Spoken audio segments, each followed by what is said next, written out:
Ada dua hal yang membuat saya mengambil haluan untuk berbeda pandangan dengan pendapat mayoritas majelis hakim, yaitu dalam satu, persoalan mengenai penyaluran dana bantuan sosial yang dianggap menjadi alat untuk memenangkan salah satu peserta pemilu presiden dan wakil presiden.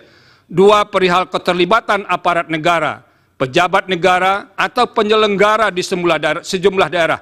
Karena tidak mudah untuk membelahnya secara tegas, kedua masalah tersebut akan diuraikan secara berkelindan sebagai berikut. Bahwa pemohon mendalilkan persoalan di atas dalam uraian yang tersebar dalam sebagian besar permohonan, tanpa bermaksud menyederhanakan permasalahan tersebut, melainkan mempermudah dalam menjawab dalil permohonan. Saya tidak akan menanggapinya dengan memperinci setiap uraian dalil dalam permohonan. Saya mengambil inisiatif untuk menanggapi dalam dua bahagian besar. Pertama, melihat aspek dalil dan fakta yang dikemukakan secara konkret dan spesifik, kemudian melihatnya secara umum dalam konteks pengelolaan anggaran negara dan pelaksanaan program pemerintah dalam kurun waktu yang berdekatan dengan penyelenggaraan pemilu. Dalam permohonannya, pemohon mengungkapkan fakta dan kejadian tertentu secara spesifik, yaitu dukungan yang diberikan Presiden terhadap pihak terkait, pasangan calon Presiden dan Wakil Presiden nomor urut 2. Dukungan dimaksud sebagaimana dalil pemohon dilakukan dengan cara mengalokasikan anggaran negara tertentu dan diwujudkan melalui pelaksanaan program pemerintah berupa penyaluran dana bantuan sosial. Ditambahkan oleh pemohon, salah satu mekanisme penyaluran dana bantuan sosial dilakukan dan atau dikemas beriringan dengan kunjungan kerja Presiden ke beberapa daerah.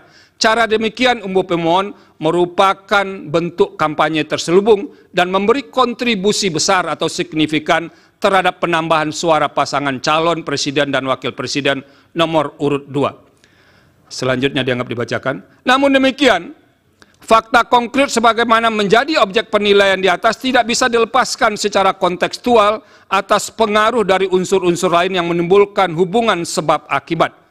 Sebagaimana membaca teks, maka membaca tidak hanya melihat pada huruf mati yang ada di hadapannya, melainkan harus pula mengetahui latar belakang susunan kata dan kalimat untuk dapat memahami makna dari teks dimaksud.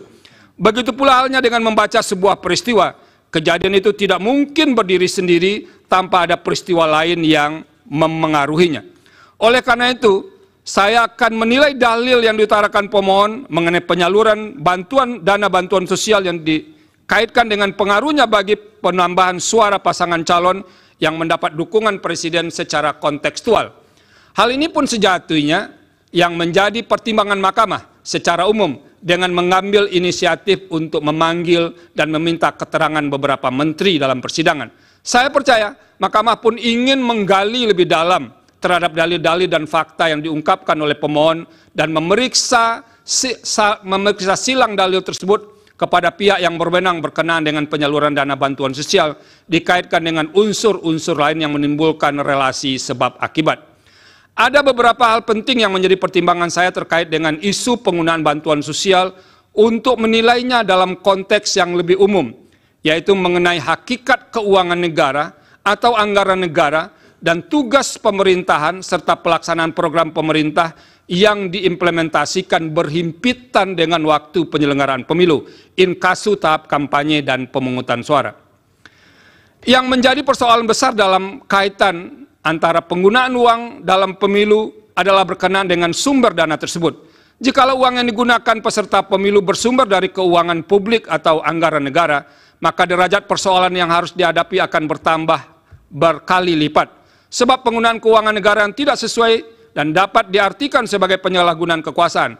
Padahal secara konstitusional, hakikat keuangan negara harus dipergunakan bagi kepentingan umum yang sebesar-besarnya kemakmuran rakyat. Pasal 23 ayat 1 Undang-Undang Dasar 1945. Tanpa boleh ditunggangi untuk kepentingan yang bersifat pribadi maupun segelintir kelompok. Selanjutnya dianggap dibacakan.